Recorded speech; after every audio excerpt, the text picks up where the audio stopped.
Hello everyone. आज का हमारा टॉपिक होगा how to write properly in Chhattisgarh board class 12 subject जो है मैथमेटिक्स। ये एक वीडियो है, लुक एट द सिलेबस।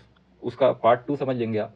अगर आपने look at the syllabus Chhattisgarh board 12 का एग्ज़ाम कैसे होगा वो सारी वीडियो और टॉपिक को देखना चाहते हैं तो आप इसी चैनल में look at the syllabus class 12 की वीडियो देखें, उसके बाद इस वीडियो पे आए, या फिर अगर आप डायरेक्ट भी इस वीडियो को देखते हैं तो कोई दिक्कत नहीं होगी। चलो स्टार्ट करते हैं। अच्छा, इसके अंतर्गत हम लोग क्या टॉपिक पे बात करने वाले हैं कि हमें लिखना कैसे है, सिर्फ और सिर्फ हमें लिखना कैसे है। ठीक है सर, एग्ज़ाम तो 2026 में है और अभी आप अभी से बता दे रहे हो कि बोर्ड एग्ज़ाम का क्या होगा। तो ये सिर्फ हम क्या बता रहे हैं अभी, लिखना कैसे है। बाकी गाइडेंस आपको टाइम टू टाइम प्रोवाइड की जाएंगी जितनी ज़रूरत है। जैसे कि आपको एग्जाम हॉल में क्या लेके जाना है, पानी बॉटल लेके जाना है, ब्लैक पेन ले जाना है, ब्लू पेन ले जाना है, ठीक है, दिमाग लेके जाना है अगर है तो। चलो ठीक है, आगे बढ़ते हैं। चलो यूनिट 1 में देखते हैं हम लोग। अच्छा, यूनिट 1 चैप्टर 1 को मैं U1 C1 लिखूंगा सबसे पहली बात, देख लेना ध्यान से, ठीक है। चलो, कल हम लोग देखे थे कि x इक्वल टू वाई और x equal to Y square या y equal to x square में हम पूरा सिलेबस हम लोग कंप्लीट कर लिए थे दो ही इक्वेशन पे, ठीक है। तो चलो आज भी वही करेंगे, x equal to Y square को। अच्छा, अब हम लोग यूनिट 1 में क्या पढ़ते हैं, संबंध पढ़ते हैं। ओके वाह, ये भी दिया हुआ है, कल पढ़े थे हम लोग। यूनिट 1 में हम लोग संबंध एवं फलन पढ़ते हैं, ठीक है, वही है। एक इक्वेशन दिया है, ठीक है, X square equal to Y square, ठीक है। इन दोनों के डोमेन और रेंज में, डोमेन और रेंज का जो सेट होगा, डोमेन और रेंज का जो सेट होगा उसमें क्या संबंध होगा वो बताना है, क्या रिलेशन होगा, ठीक है। रिलेशन बताना है हम लोग को, पहला टॉपिक ही हमारा रिलेशन है। चलो ठीक है, तो देखते हैं। X equal to Y square, ठीक है। डोमेन क्या हो जाएगा, एक्स का क्या वैल्यू रख सकते हो ना, ऐसे समीकरण में एक्स का क्या वैल्यू रख सकते हो, कब एक्स बिलोंग टू रियल पे, ठीक है। रियल नंबर फैमिली लिया हूं मैं, आप एन आई इंटीजर नेचुरल नंबर ये सारी चीजें, होल नंबर कोई भी नंबर फैमिली ले सकते हो। मैं यहाँ पे क्या लिया हूँ, रियल लिया हूँ, ठीक है। तो रियल में एक्स का जो भी वैल्यू रखोगे वो इस इक्वेशन का क्या हो जाएगा, डोमेन हो जाएगा, ठीक है। DOMR लिखेंगे इसको, ठीक है। और एक्स की जगह पे, एक्स का वैल्यू रखने पे वाई का जो मान आएगा वो भी एक्स बिलोंग टू रियल आएगा, ठीक है। तो वाई ये क्या हो जाएगा, वाई को क्या बोलेंगे, रेंज बोलेंगे, ठीक है। ये थोड़ा सा रफ हो गया, मैं और अच्छे से बनाने का ट्राई करूंगा, पर आप समझ रहे हो कि डोमेन और रेंज क्या होगा। ये सारी चीजें आप 11th क्लास में पढ़ोगे, रिवीजन भी करा देता हूँ, ठीक है। ये वाई बिलोंग्स टू बी होगा। अच्छा, नीचे देख लो, ग्राफ से समझ में आ जाएगा तुरंत, ठीक है। ये इसको क्या बोल रहे हैं, ए को क्या बोल रहे हैं, सेट ऑफ डोमेन बोल रहे हैं। ए को क्या बोल रहे हैं, सेट ऑफ डोमेन। बी को क्या बोल रहे हैं, सेट ऑफ रेंज, ठीक है। ए क्या है, सेट ऑफ डोमेन है, बी क्या है, सेट ऑफ रेंज है, ठीक है। तो इन दोनों के भी जो सेट होगा, ठीक है, उसमें भी कुछ रिलेशन होगा। किसके रिलेशन में, डोमेन और रेंज में, ठीक है। डोमेन और रेंज के सेट में क्या होगा, कुछ ना कुछ रिलेशन होगा। तो वो कैसे फाइंड आउट करते हैं वो, और उसको लिखते कैसे हैं, सिंपल देख लो यार। एक्स के जगह पे अगर 1 रख रहे हो, इसमें आ जाओ, X equal to Y square में एक्स की जगह पे 1 रखोगे तो वाई कितना आएगा, 1 आएगा, ठीक है। और अगर y की जगह पे 2 रख रहे हो तो x कितना आ जाएगा, 4 आ जाएगा, ठीक है। y इक्वल टू 3 रख रहे हो तो x इक्वल टू कितना आ जाएगा, 9 आ जाएगा। यही सब बताना है, यही सब इसमें बताया गया है, ठीक है। ये किसकी वैल्यू है, डोमेन किसकी वैल्यू है, डोमेन है x की वैल्यू, और ये किसकी वैल्यू है, y की। देख लेना, फिलहाल सिर्फ समझने के लिए हम लोग पढ़ रहे हैं, एक सा इधर उधर होगा उससे नहीं घबराना है, सिर्फ देखते रहना है, ठीक है। लिखते कैसे हैं वो नेक्स्ट चैप्टर में देखते हैं, ठीक है। चलो, क्या क्या चीजें हम लोग को सावधानी रखनी है वो, और ये तो नंबर समझते हो ना कि जैसे ये मैं लिखा हूं तो इसका क्या मतलब होता है, एक्स बिलोंग्स टू ये सारी चीजें आपको मैथमेटिक्स में दर्शानी पड़ेंगी, हर सारी चीजें। ये उल्टा ए नहीं लिखा हूं ना कि गलती से उल्टा ए बन गया, इसका मतलब होता है जहां, ठीक है, वेयर, ठीक, समझ जाएंगे जहां। चलो आगे देखते हैं और अच्छे से समझनी है चीजें, अभी तो स्टार्टिंग है, ठीक है। अब देखो 2+2 मार्क्स का एक क्वेश्चन तुम्हारे प्रीवियस ईयर में आया था। कौन से ईयर का आया था एग्जैक्टली मुझे पता नहीं चल पाया, क्योंकि ये लोग ईयर लिखना शायद भूल जाते हैं जब प्रीवियस ईयर क्वेश्चन प्रोवाइड करते हैं, तो क्या है पता नहीं। चलो देखते हैं। इनवर्स ट्रिग्नोमेट्रिक फंक्शन हमारा सेकंड चैप्टर है, प्रतिलोम त्रिकोणमिति फलन। मान लिया जाए कि क्वेश्चन में हमें ये दिया है और पूछ रहा है हमसे कि एक्स इक्वल टू क्या होगा, ठीक है। एक्स का वैल्यू हमें फाइंड आउट करना है, इनवर्स ट्रिग्नोमेट्रिक फंक्शन दिया है, ठीक है। चलो स्टार्ट करते हैं, कैसे फाइंड आउट करेंगे।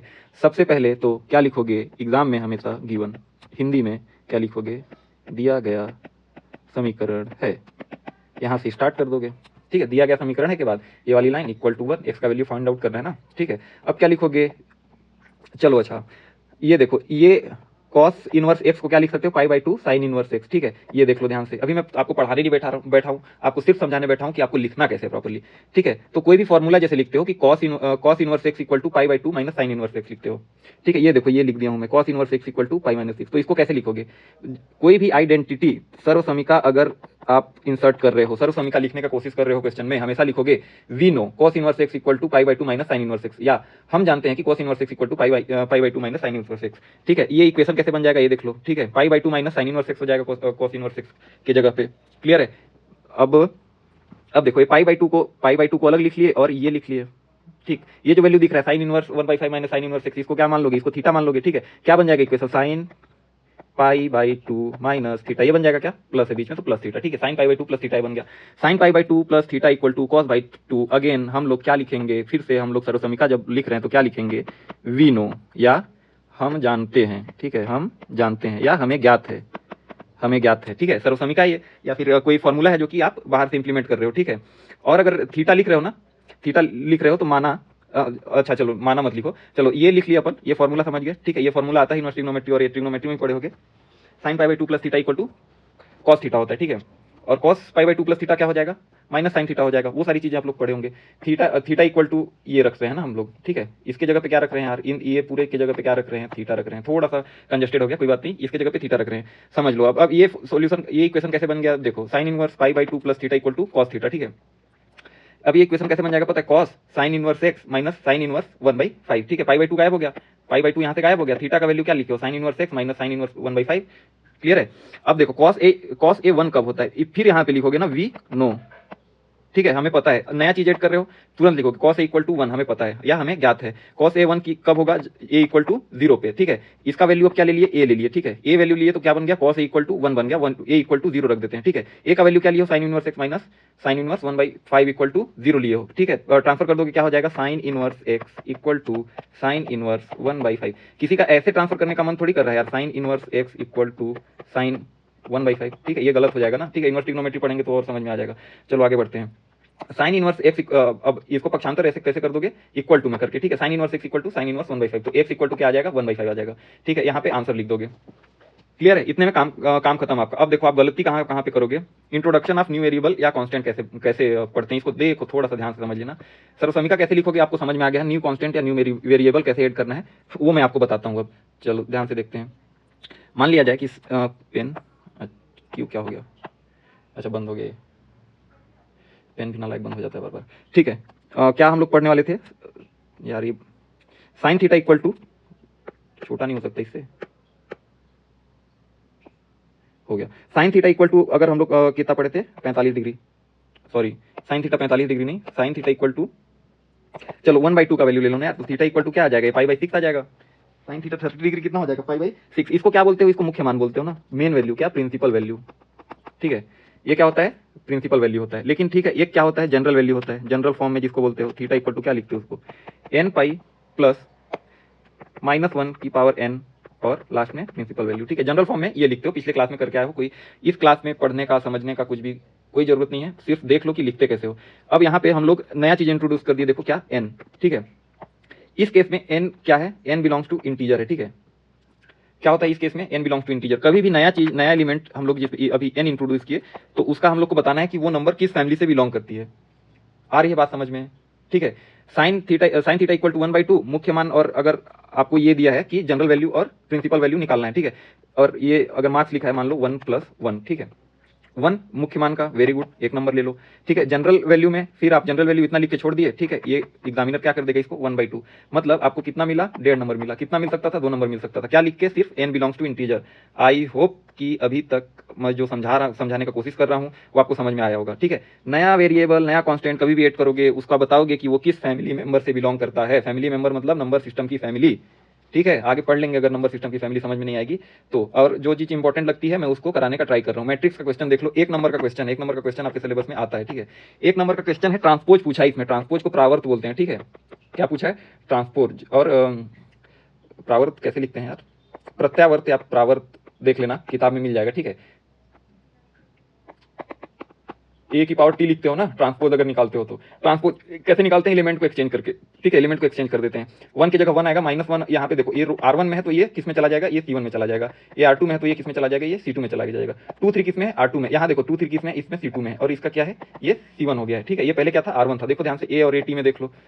ठीक है, यहाँ पे छोड़ दिए आप, आपको ना एग्जामिनर फिर 1/2 कर देगा। ठीक है, आधा नंबर फिर आपका गया, यहाँ पे छोड़ दिए तो आपको एक लाइन मेंशन क्या करना पड़ेगा, AT is transpose of given matrix. ये तो डायरेक्ट लिख दो आप, कोई बात नहीं। ठीक है, डायरेक्ट लिख दो। 1 नंबर का क्वेश्चन है, ज्यादा लिखने का जरूरत नहीं है, डायरेक्ट आप ट्रांसपोज निकाल दो और क्या लिख दो, AT is transpose of given matrix, या AT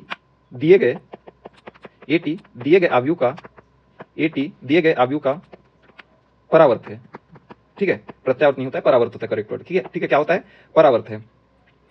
एक लाइन लिख लोगे ना, ए की पावर ए टी, ठीक है, ए की पावर टी नहीं, ए टी दिए गए आयु का परावर्त है, ट्रांसपोज है। ठीक है, चलो आगे बढ़ते हैं, ये चीज समझ में आ गई होगी।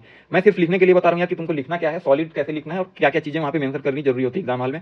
नहीं तो तुम्हारा ये देखो 1/2 अगर 2 बार कट गया 1 नंबर कट गया, है ना, 4 बार कट गया 2 नंबर कट गया। और एक क्वेश्चन, 1 नंबर के कितने क्वेश्चन होते हैं, 4 क्वेश्चन होते हैं। ठीक है, 1 नंबर के 4 क्वेश्चन है, अगर 1/2 तुम्हारा 4 क्वेश्चन पे कट गया तो तुम्हारा 2 नंबर गया ना यार। और 1 नंबर अगर सारे क्वेश्चन में कट रहा है तो सीधा कितना नंबर कट रहा है, 4 नंबर। यही तो तुमको 90 नंबर लाने से रोक देंगे।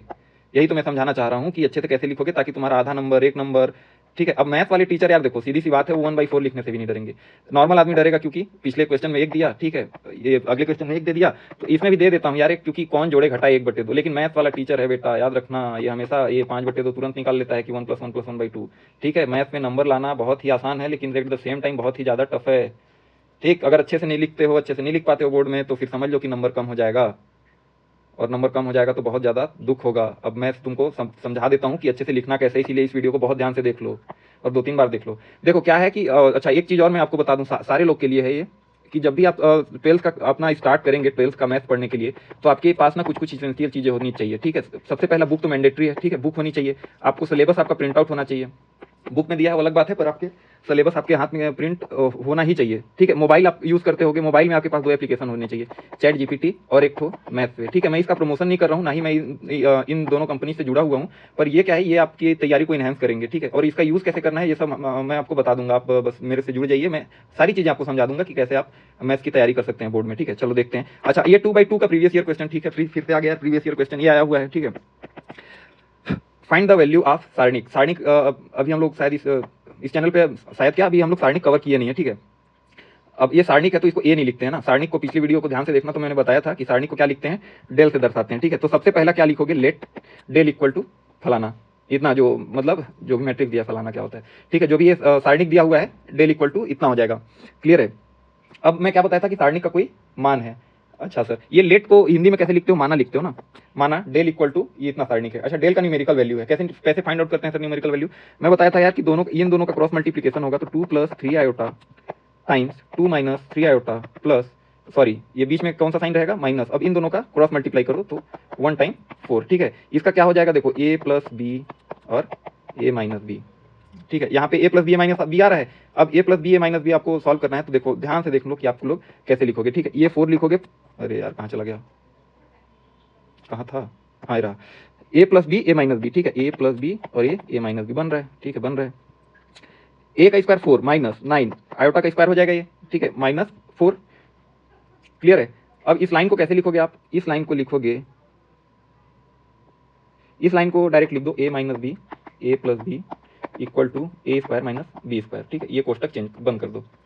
ठीक है, जिस लाइन में आप सर्वसमीका लगा रहे हो उस लाइन में, या जहां से आप सर्वसमीका पुट कर रहे हो उस लाइन में भी लिखोगे आप, पर ये चीज लिखना जरूरी है सर्वसमीका के द्वारा।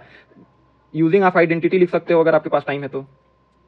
ठीक है, बाय यूजिंग आइडेंटिटी या फिर सर्वसमीका से। क्लियर है यार, आगे सॉल्व कर दोगे, वैल्यू आ जाएगा 9। और देखो पिछली मतलब 11वीं क्लास में पढ़े हो, आयोटा पढ़े हो है ना, इसमें आयोटा एक कॉम्प्लेक्स नंबर है, ये जो डेल्टा है ये क्या है, कॉम्प्लेक्स नंबर से बिलोंग कर रहा है। ठीक है, अब -9i² आ जाएगा, ये 4 से ये 4 कट गया तो कितना बचा, -9i² बचा। ठीक है, तो -9 इक्वल टू -1 इक्वल टू 9। अच्छा ये देखो, ये -1 देखो कैसे लिखा हूं मैं, ब्रैकेट में लिखा हूं। ठीक है, अब तुम ऐसे लिखोगे ना, गलत ये नहीं है, लेकिन इसको एग्जामिनर काट के फिर से 1/2 माइनस कर देगा आपका। ठीक है, या जितना माइनस करना चाहे वहां पे कर सकता है यार एग्जामिनर, मतलब आपका कंट्रोल थोड़ी है एग्जामिनर पे, आप तो रोकने नहीं जा रहे हो। ठीक है, तो इसका आंसर 9 आ जाएगा। अच्छा देखो, आयोटा स्क्वायर यहाँ पे दिया हुआ है, तो इससे पहले क्या लिख देना, इस वाले लाइन के बाद क्या लिख दोगे, we know iota square equal to -1।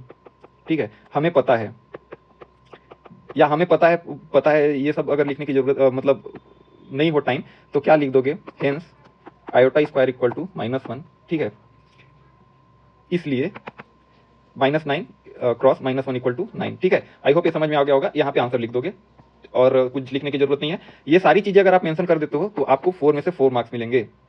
ठीक है, स्पेस का ध्यान रखना है। और मैथ में अगर आप सेकंड का गिनती है ना, वहां पर 3 घंटा आपके लिए क्या है, सेकंड वैल्यूएबल है। जितना आप वर्ड बचा सकते हो उतना बचा लो। ठीक है, हमें पता है कि जगह क्या लिख दोगे आप, हेंस। ठीक है, और सो दैट की जगह आप क्या लिख दोगे, इसलिए। ठीक है, ये सो दैट, ये हेंस, ऐसा लिखते हो आप। इसको हिंदी में चूंकि बोलते हो, और इसको क्या बोलते हो, इसलिए। समझ में आया। तो ऐसे आपको समय भी बचाना है और सॉल्यूशन भी करना है, सारी चीजें ऐड करते हुए। चलो नेक्स्ट टॉपिक पे चलते हैं, नहीं तो टाइम ज्यादा लग जाएगा। चलो अवकलन पे आ जाओ, अवकलन को समझते हैं। ठीक है। अवकलन कोई भी फंक्शन देता है, उसका बोलता है कि dy बाई डी एक्स निकालना है, तो उसको क्या क्या निकालने के लिए बोल देते हैं रफ टफ लैंग्वेज में? अवकलन करने के लिए। ये इक्वेशन दिया है, बोला है कि dy बाई डी एक्स निकालो। ठीक है, तो सबसे पहले अवकलन निकालोगे तो क्या क्या करोगे पता है? x के सापेक्ष अवकलन। ठीक है, यहाँ पे क्या हो रहा है? x के सापेक्ष अवकलन हो रहा है। आ रही है बात समझ में? चलो x के सापेक्ष अवकलन कैसे करोगे? अवकलन तो करते हो, पिछले क्लास में भी देखे हो। ठीक है, 2x स्क्वायर, और इसको चलो दो टाइप है, पर हम लोग इजी वाले टाइप से करते हैं, थोड़ा मल्टीप्लाई कर देते हैं इसको। 2x स्क्वायर 2x कितना हो जाएगा? 4x cube. 2x square minus 1 तो कितना हो जाएगा? 2x square.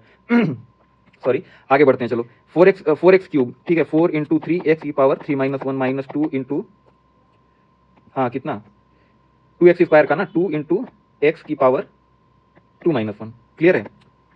क्या हो जाएगा यार? 12x स्क्वायर माइनस 4x हो जाएगा क्या? ठीक है, 12x स्क्वायर माइनस 4x। ये किसका हो गया? ये क्या आ गया अपना? dy बाई डी एक्स आ गया। ठीक है, अब आगे बढ़ा के अगर आपको बोल दिया है find the derivative of x equal to 1, तो उसको कैसे लिखोगे? देखो, ठीक है, x क्या है? x हम लोग जानते हैं कि रेट ऑफ चेंज है। ये सारी चीजें जब ग्राफ अभी थोड़ी देर में देखेंगे तो सारी चीजें समझ जाएंगे। रेट ऑफ चेंज, ठीक है, कहाँ पे निकालना है हम लोग को? x इक्वल टू 1 पे निकालना है। x इक्वल टू 1 पे ये वाला ग्राफ कितना चेंज हो रहा है वो फाइंड आउट करना है। ग्राफ इसका बनाया हूँ क्या कहीं पे? ये बनाया हूँ, ये नहीं है, सॉरी।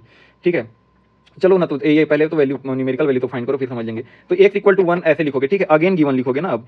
ठीक है, अगेन गिवन मतलब फिर से दिया गया है, या फिर दिया गया शर्त है, शर्तानुसार, प्रश्नानुसार, कैसे भी करके प्रश्नानुसार x इक्वल टू 1, फिर ये वाला पॉइंट आएगा dy बाई डी एक्स कब? x इक्वल टू 1 पर। ठीक है, क्या रख दोगे? 12x स्क्वायर, 1 की जगह x की जगह पे 1 रखोगे, 1 का स्क्वायर 1 होगा, तो 12 से मल्टीप्लाई होकर 12, 4 से 1 का मल्टीप्लाई हो जाएगा तो 4, क्या आ जाएगा आंसर? 8 आ जाएगा, 8। और ये रेट ऑफ चेंज है तो क्या आ जाएगा? साथ में यूनिट भी आ जाएगा। चलो ठीक है, क्या खत्म? हमारा अवकलन खत्म। ठीक है, अवकलन और देखेंगे।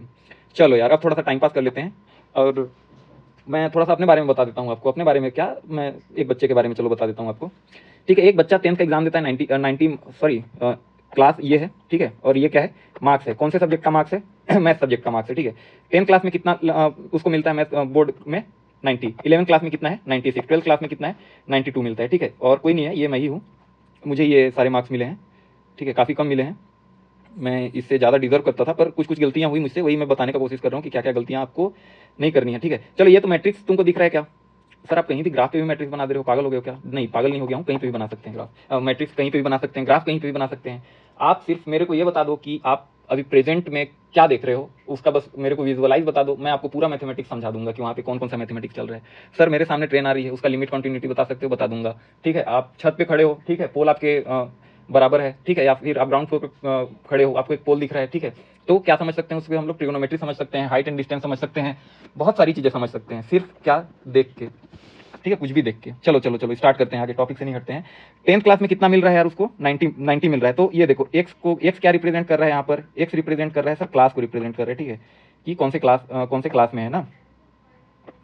ठीक है, एक्स का रिप्रेजेंट कर रहा है क्लास को, और वाई का रिप्रेजेंट कर रहा है मार्क्स। कितना टोटल मार्क्स कितना था? 100। ठीक है, ये टोटल मार्क्स 100, और एक क्लास 12th बोर्ड तक वो कितना एग्जाम कितना मार्क्स ला रहे हैं। चलो इसका ग्राफ ग्राफ ड्रॉ करना शुरू करेंगे। ये 10 है ना, ये ओरिजिन है, मूल बिंदु। ठीक है, एक्स एक्सिस की तरफ है जो क्लास 10 है, क्लास 11th, 12th का प्री बोर्ड और 12th का बोर्ड। ठीक है, ये 10 मार्क्स, 20 मार्क्स, 30 मार्क्स, 40 मार्क्स, ऐसे मार्क्स करके 100 तक जाएगा, क्योंकि 100 का पूर्णांक था। चलो ग्राफ कैसे ड्रॉ करते हो देख लो। ये एक्स इक्वल इसको एक्स मान लेता हूँ मैं, इसको एक्स मान लेता हूँ, इसको वाई मान लेता हूँ। यही तो माना हूँ ना। एक्स इक्वल टू क्या लिखा हूँ? क्लास लिखा हूँ। वाई इक्वल टू मार्क्स लिखा हूँ, तो ये मार्क्स है, ये क्लास है। ठीक है, समझ में आ रही होगी चीजें। देखते हैं अब 90 नंबर पे उसको 10वीं क्लास में कितना मिलता है? 90 मिलता है, तो इसको क्या बोलोगे? इसी ये पॉइंट आएगा। ठीक है, 11th क्लास में उसको कितना मार्क्स मिला है? 96 मार्क्स मिला है, तो 96 मार्क्स यहाँ कहीं पे आएगा, 90 और 100 के बीच में। ठीक है, 96 आ गया यार। अब उसको 12th के बोर्ड एग्जाम में 92 मार्क्स मिला है। ठीक है, 12th के बोर्ड के एग्जाम में कितना मिला है? 92 मार्क्स मिला है। क्लियर है? चलो लाइन ड्रॉ करके देखते हैं। और मान लो कि वो कॉलेज पहुंच गया, और कॉलेज में उसको थोड़ा सा उसका परफॉर्मेंस थोड़ा सा और डिप कर गया, तो ये 13 में क्या कहाँ पे पहुंच गया वो? 80 के आसपास पहुंच गया। ठीक है, 1.8 किया हूँ बस। 13 में कितना ला रहा है वो? 80 ला रहा है, या 13 नहीं भी देखोगे तो चल जाएगा। चलो पहले जो मैं समझाना चाह रहा हूँ उसको ध्यान से देखो। ड्रॉ करें क्या? ग्राफ कैसे ड्रॉ करोगे? ये दोनों पॉइंट को मिला दोगे। ठीक है, और अच्छा ये 12th बोर्ड, सॉरी ये 13 नहीं, ये इसको क्या ले लो? 12th बोर्ड ले लो। चौथा पॉइंट क्या लेना है हम लोग को? 12th बोर्ड लेना है। ठीक है, 92। 12th पी नहीं पता हम लोग को, ये 12 पी नहीं पता हम लोग को। फिर से ग्राफ देख लो एक बार। ठीक है, 10 पे मैं कितना बोल रहा हूँ? 90 बोल रहा हूँ। 11वीं पे मैं कितना बोल रहा हूँ? 96 बोल रहा हूँ। ठीक है, 12th प्री बोर्ड का हम लोग को नहीं पता, और 12th के बोर्ड के एग्जाम में वो कितना मार्क्स लाता है? ये 12th का बोर्ड आएगा, ये क्या आ जाएगा? 92 मार्क्स आ जाएगा। ठीक है, चलो ग्राफ खींचो अब जल्दी से, इसको मिला दो। ये हो गया, ठीक है। ये पॉइंट हमको पता है और बाकी आगे का ग्राफ हम लोग को बनाने अभी नहीं आ रहा है, ठीक है। क्यों नहीं बन रहा है? क्योंकि 12th पी के बारे में हमको कोई भी आइडिया नहीं है कि 12th के प्री बोर्ड में मेरा कितना मार्क्स था, तो मेरे को याद नहीं है। ये देखो यार, ग्राफ बन रहा है, ठीक है। 10th में 13 में कितना बोल रहा हूँ मैं, ये कितना पॉइंट होगा, ये 13 में 80 ला रहा है, ठीक है। ये चीज़ एकदम ध्यान से समझ लो। 12th बोर्ड में कितना ला रहा है, वो 92 ला रहा है, ठीक है। 11th में कितना ला रहा है, सॉरी 10th में कितना ला रहा है, वो 90 ला रहा है। क्लियर है? अब ये देखो, इसको ये जो फंक्शन है ना, इसको यहाँ पे क्या बोलेंगे, ये डिसकंटिन्यूअस है, ठीक है।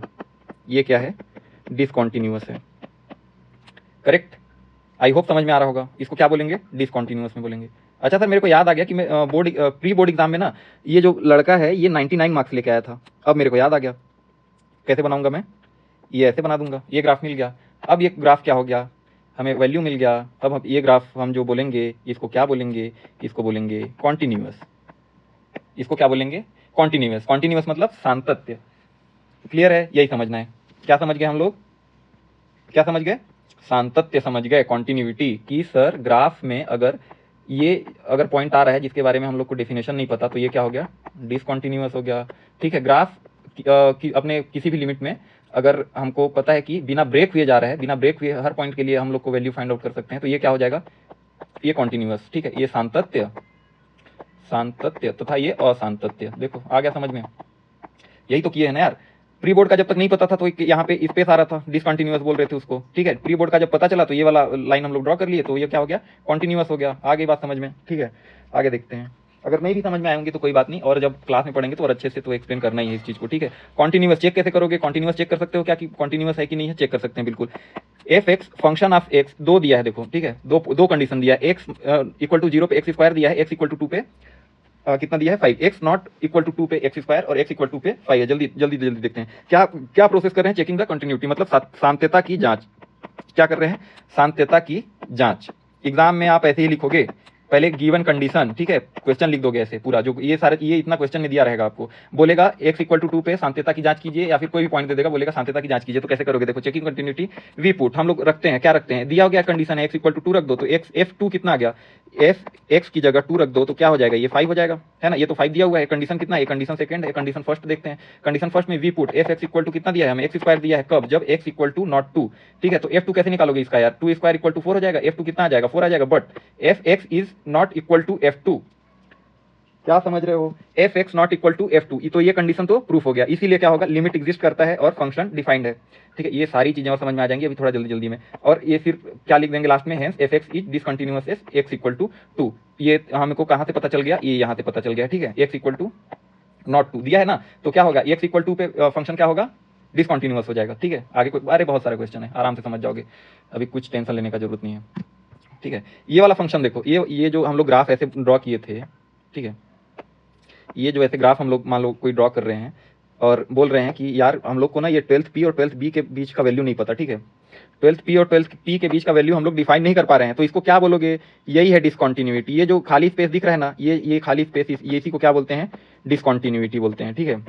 और अगर ये 12 पी और 12 बी को अगर डिफाइन करके आप ग्राफ मिला दो, मतलब ये ग्राफ अगर आपको ऐसे दिया रहे, फिर से बना देता हूँ, ये ग्राफ कोई दिया रहे, तो इसको क्या बोलते हैं, कॉन्टिन्यूअस फंक्शन, सातत्य फलन। आ रही है बात समझ में, इसको क्या बोलेंगे, सातत्य फलन बोलेंगे। कब, जब सारे एक्स और वाई के मान पे फंक्शन क्या हो, डिफाइंड हो। चलो आगे देखते हैं क्या, सीमा, लिमिट देखते हैं क्या होता है। लिमिट कुछ नहीं होता है यार, मैं बता रहा हूँ तुमको लिमिट क्या होता है। देखो रेलवे स्टेशन या बस स्टैंड गए हो कभी, ठीक है, गए हो ना, झूठ मत बोलना, गए हो। तो क्या होगा, ये आप यहाँ पे खड़े हो, ठीक है, ये मैं आपको बना देता हूँ, ठीक है। आपका मुंह किधर है, इधर है, कि किस साइड में है, पॉजिटिव वाई एक्सिस के साइड में आप मुंह करके खड़े हो, ठीक है। ये ट्रेन का ट्रैक है, ये क्या है, ट्रेन का ट्रैक है, ठीक है।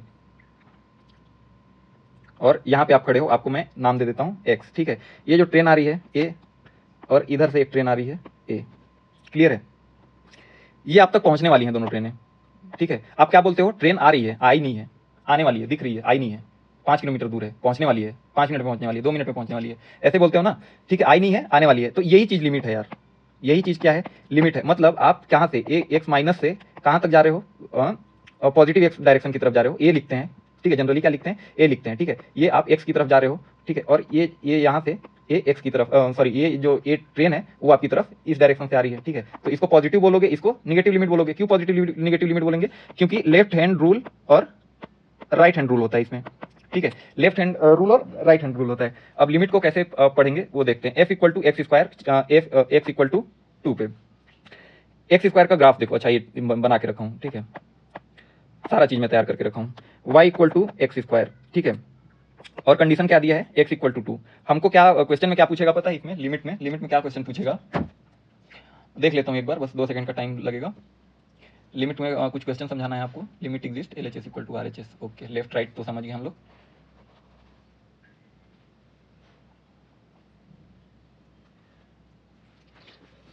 ठीक है, लिमिट में और अच्छे से समझ लेंगे सारी चीजें। अच्छा, एक्स अप्रोचेस टू 2 मतलब क्या होता है पता है? एक्स टेंस टू 2 बोलेंगे। एक्स कहाँ तक जा रहा है? 2 तक जा रहा है। एग्जैक्ट 2 तक नहीं जाएगा ना, याद रखना, एग्जैक्ट 2 तक नहीं जाएगा।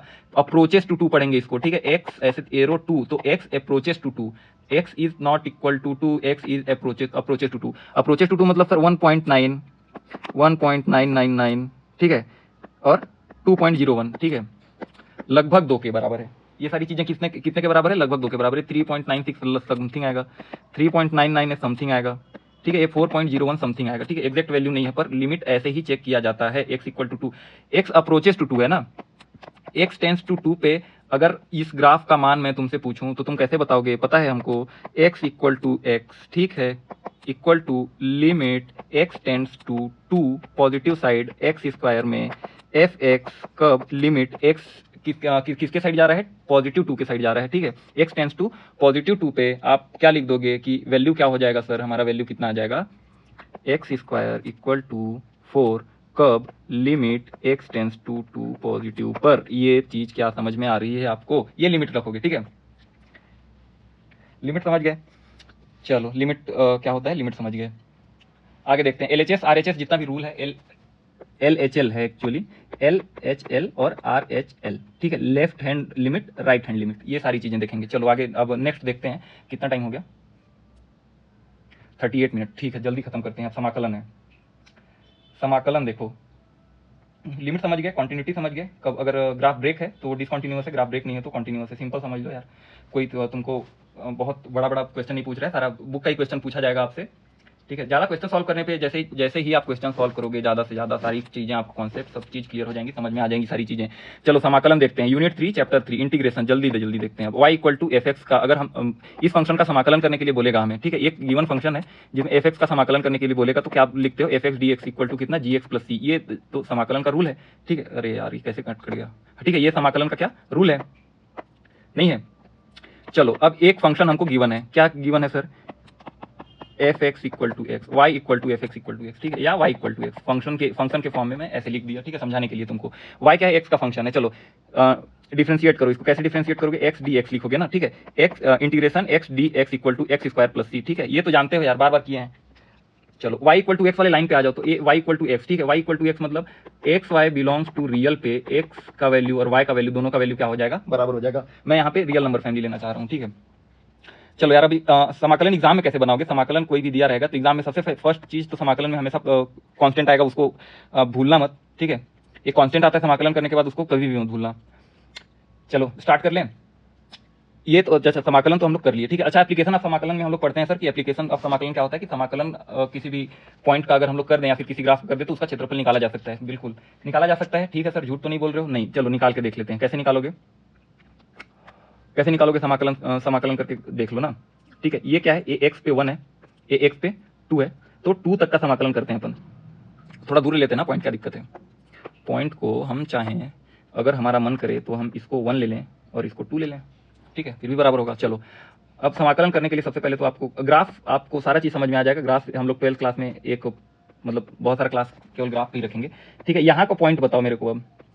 अच्छा सर, हमको समाकलन में मजा नहीं आया। समाकलन में ना जो ये 0 और 2 रख के दिखाते हैं ना सर, वैसा वाला जादू दिखाओ हम लोग को, ठीक है। तो वो वाला जादू देखो, 0 से 2 अगर लिमिट तक रखते हैं हम लोग, तो सबसे पहले तो लिमिट को देख लो कैसे कैसे लिखोगे। ये x इक्वल टू 2 है ना, ठीक है। यहाँ वाला पॉइंट क्या हो जाएगा यार? x इक्वल टू 2 है तो ये वाला पॉइंट क्या हो जाएगा? 2 क्रॉस 2 हो जाएगा। इसको O मान लो, इसको P मान लो और इसको M मान लो, ठीक है। ये राइट एंगल ट्रायंगल बन रहा है देखो 90 डिग्री, ठीक है। अब इस 2 × 2 का समाकलन करके अगर हम लोग को आंसर निकालना है, और अगर ये पूछ दे रहा है कि एरिया क्या आ रहा है उसका, तो कौन सा वाला पार्ट एरिया आ रहा है उसका, तो ये वाला एरिया आ रहा है। ठीक है, क्या इक्वेशन है हमारे पास, y = x, लिमिट क्या है हमारे पास 0 to 2। ठीक है, ये वाला एरिया हम लोग को निकालना है। ये वाला क्या दिख रहा है अब, राइट एंगल ट्रायंगल। ठीक है, क्या दिख रहा है, राइट एंगल ट्रायंगल दिख रहा है कि नहीं दिख रहा है।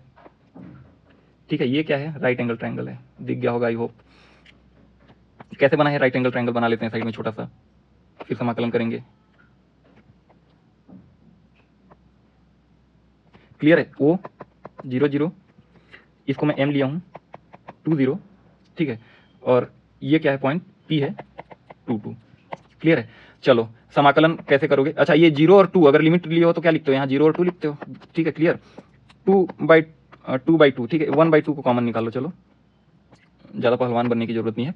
अगर मैथ में छोटा सा माइनस प्लस अगर गलत होता है तो सारा आंसर आपका क्या आ जाएगा, गलत आ जाएगा। x² की जगह 2 रखो, 2 का स्क्वायर माइनस 0 का स्क्वायर। ठीक है, 1/2 क्या आ जाएगा यार, ये 2 का स्क्वायर 4 माइनस 0 तो कोई वैल्यू नहीं। ये कितना आ गया, 2 यूनिट आ गया। इसका एरिया कितना आ गया, 2 यूनिट आ गया। ठीक है, ये जो कवर किया हूँ ना, ये जो ट्रायंगल है, ये वाला जो ट्रायंगल है, ये वाला ट्रायंगल जो है, कौन सा वाला ट्रायंगल जहाँ पे मैं ब्लू चला रहा हूँ, ये जो एरिया आया ना, ये कितना एरिया आ रहा है, 2 यूनिट आ रहा है। ठीक है सर ये भी तो हो सकता है कि आप कुछ भी पढ़ा रहे होगे, हम कैसे मान लें, हमको तो पता ही नहीं समाकलन, तो ये हम कैसे मान लें कि 2 ही एरिया होता है। कोई बात नहीं यार, मत मानो, चेक कर लो। कैसे चेक करोगे, ये राइट एंगल ट्रायंगल में जाओ। कौन से राइट एंगल ट्रायंगल में मैं बात कर रहा हूँ, ट्रायंगल OPM। ठीक है, ट्रायंगल OPM में जाओ। ठीक है, ये वाला लाइन का मेरे को बता दो कि कितना आएगा दूरी। ठीक है, इस वाली लाइन का लेंथ कितना आ जाएगा 2। ठीक है, O से M तक वाली लाइन का लेंथ कितना आ जाएगा 2। देखो ध्यान से, यहाँ पे x डिस्टेंस चेंज हो रहा है, तो 0 से 2 जा रहा है, तो 2 आ जाएगा ये। ठीक है, और आगे पढ़ेंगे। ये सारी चीजें अगर याद नहीं है तो मैं सब याद दिला दूंगा, कोई बात नहीं। 1/2 इसको क्या बोलते हो यार, इसको हाइपोटेनियस बोलते हो, इसको बेस बोलते हो। ठीक है, और फॉर्मूला क्या लिखते हो, 1 × n क्रॉस। ठीक है, 1/2 टाइम्स h टाइम्स b, ऐसे पढ़ते हो इसको। इसका एरिया का फॉर्मूला होता है राइट एंगल ट्रायंगल के। ठीक है, वैल्यू पुट करो, जल्दी जल्दी एकदम वैल्यू पुट करो, कितना आ जाएगा 1/2। हाइट कितना है 2 है, बेस कितना है 2 है। ठीक है, ये 2 से ये, इसका एरिया कितना आ जाएगा 1 यूनिट आ जाएगा। ये मैं कहाँ से लिया हूँ, ये ट्रायंगल इस ग्राफ से लिया हूँ। ठीक है, एप्लीकेशन ऑफ इंटीग्रेशन, क्या समझ में आ गया। ठीक है, ये एप्लीकेशन ऑफ इंटीग्रेशन है, ऐसे ही सब प्लॉट करना है, सब बनाना है, और सब सारी चीजें आपको ऐसी करनी है। अब एक लास्ट टॉपिक जो बच रहा है, अवकलन समीकरण, डिफरेंशियल इक्वेशन, वो देख लेते हैं। अवकल समीकरण में आपको शायद 2 या 3 ही टॉपिक कवर करने हैं। कहाँ गया, कौन से चैप्टर में है ये, 5th चैप्टर में, यूनिट 3 U3C5 अगर मैं बोलूँ तो आपको याद आ जाना चाहिए कि अवकल समीकरण है, और आपको सिलेबस इस टाइप का याद होना चाहिए कि U3C5.3 अगर मैं पढ़ूँ तो आपको याद होना चाहिए कि उसमें हमें क्या निकालना है, कोटि एवं घात। इस तरह से सिलेबस आपको याद होना चाहिए अगर आप 100 आउट ऑफ 100 या 90+ टारगेट कर रहे हैं। ठीक है, first topic, second topic, third topic, ये सारा चीज याद हो जाएगा यार। क्वेश्चन इतना सारा है कि करते करते तुम सारी चीजें याद कर लोगे, मुझे भरोसा है। बस हमारे साथ बने रहना। अच्छा देखो, ये तो 2 फॉर्म में दिया हुआ है ना, dy/dx + py = q और dx/dy + py = q। अच्छा ठीक है, अब देखो ये लोग बोलते हैं कि ये रिवाइज्ड सिलेबस है, अपडेटेड सिलेबस है। ये देखो, ये फॉर्म ऐसे होगा ना यार, ये यहाँ पे शायद इन लोग से टाइपिंग मिस्टेक हो गया है शायद तक, px = q ये आएगा। ठीक है, ये करेक्ट कर लेना अपने सिलेबस में। अगर देख रहे हो सिलेबस है तुम्हारे हाथ में, तो ये देखो यहाँ पे ये वाला फॉर्म गलत लिखा हुआ है, ये देख लो। फर्स्ट इक्वेशन थोड़ा सा इसमें क्या हो जाएगा, चेंज हो जाएगा, ये y की जगह क्या होगा, x होगा, तभी ये क्वेश्चन सॉल्व होगा। ये देखो, dy/dx + px = q, ये वाला फॉर्म लिख दिया हूं मैं। ठीक है, इसी इक्वेशन में। ठीक है, ये इक्वल टू नहीं है ना यार, ये क्या है, ये इक्वल टू नहीं है, क्या आ गया यहाँ पे, साइन माइनस आ गया है। माइनस है या प्लस है, प्लस है। ठीक है, ये प्लस, ये चलो इक्वेशन बन गया। क्या इक्वेशन बन गया, dy/dx + 2x = e⁻3x बन गया। चलो ठीक है, कुछ लोग पढ़ रहे थे कि बहुत धीरे पढ़ा रहे हो सर, तो धीरे हम लोग, मानता हूँ कि थोड़ा धीरे हो गए हैं, कोई बात नहीं, पर जैसे ही हम लोग के साथ आप लोग जुड़ते जाएंगे, हम लोग अपना स्पीड एकदम सुपर फास्ट स्पीड कर सकते हैं, कोई इसमें दो राय नहीं है। ठीक है, dy/dx = यार ये पेन या तो एकदम छोटा हो जाता है, एकदम बड़ा हो जाता है। dy/dx = जल्दी से लिखो, e⁻3x - 2x। ठीक है, गिवन लिखोगे, ठीक है, फिर ट्रांसफर कर दोगे।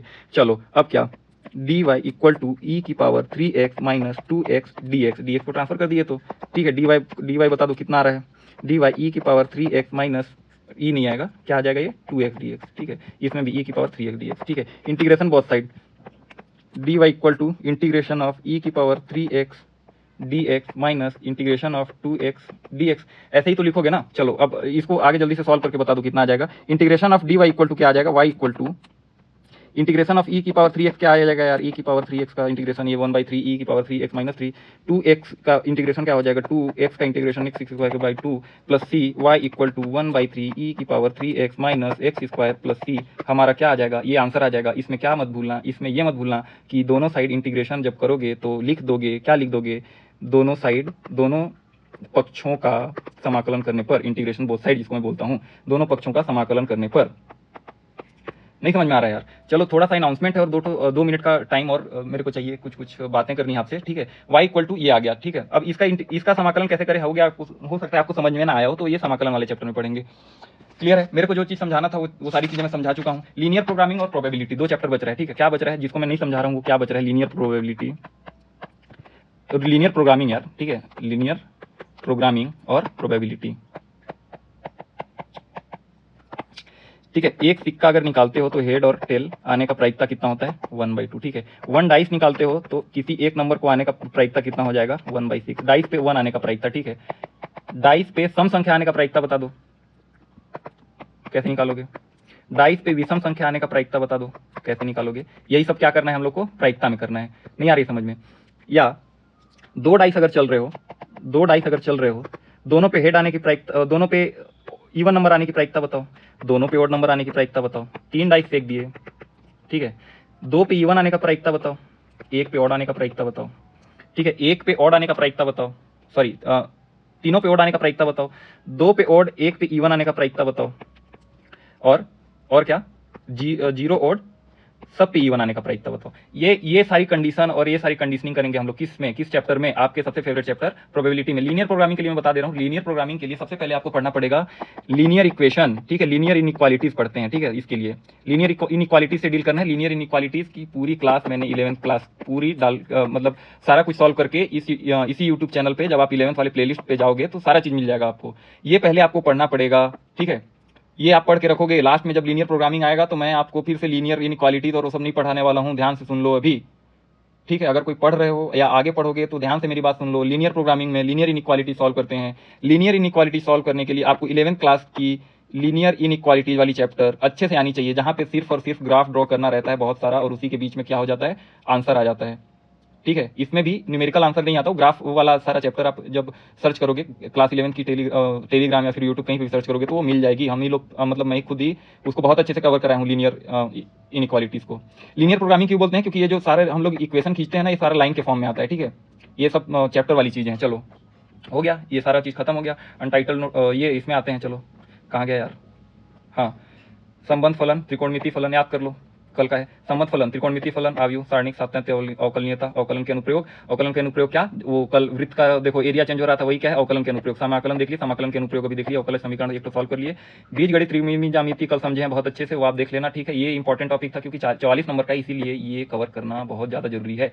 और मेरे इस वीडियो का पर्पज क्या है कि 12th में आप लिखोगे कैसे, और साथ में आपके सिलेबस में क्या है, उसको सारी चीजों को डिटेल में आप एक बार से समझ लो और क्या कर लो। ये पूरा गेम किसका है, एक्यूरेसी का है, स्पीड का है, ठीक है। ये आपकी ना जेई आईआईटी की कोचिंग नहीं है कि आप कैसे भी या तो तुक्का ही मार के सही कर दे रहे हो। हालांकि जेई आईआईटी भी टफ है, मैं ये नहीं बोल रहा हूँ कि वो बहुत ईजी है, उसे मैं कंपेयर नहीं कर रहा हूँ, बस बता रहा हूँ कि उन दोनों के और बोर्ड एग्जाम में डिफरेंस क्या होता है। यहाँ पे आपको कोई ये नहीं देख रहा है कि आप कैसे सॉल्व कर रहे हो, आपका आंसर आ रहा है कि नहीं, ठीक है, ये देखा जाएगा। 12th क्लास में आप अच्छे से सॉल्व कर रहे हो कि नहीं वो देखा जाएगा, ठीक है। सॉल्यूशन इसमें नहीं देखा जाएगा, कैसे सॉल्व कर रहे हो कोई नहीं देख रहा है, इसमें देख रहे हैं। इसमें आंसर सबसे ज्यादा मैटर करता है, इसमें आंसर ऊपर नीचे चल जाएगा। अगर आप सारे स्टेप सही किए हो तो यकीन मानो आपको कुछ ना कुछ मार्क्स मिल जाएंगे, ठीक है। तो चलो यार, इतने पे ही समाप्त करते हैं आज, टाइम कितना हो गया।